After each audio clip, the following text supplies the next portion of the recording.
Today is Thursday, September 4th. I'm Vanessa Zamora. This is your Search Engine World Search Update.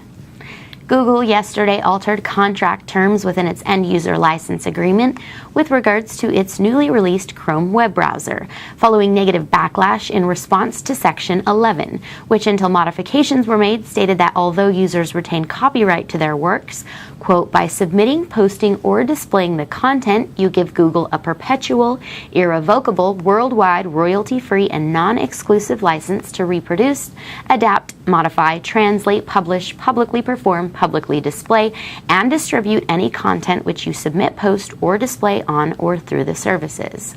As of 2 p.m. Pacific Time Wednesday, Google had modified Section 11 to read, quote, you retain copyright and any other rights you already hold in content which you submit, post, or display on or through the services. Google said the change will apply retroactively to anyone who has downloaded the browser. Google claims that in using at least part of its universal terms of service across all of its products in an attempt to keep things simple for users, an oversight resulted in misdirected terms for use of the Google Chrome product. I'm Vanessa Zamora. This has been your daily search update. For more information, visit www.searchengineworld.com. Thanks for joining me.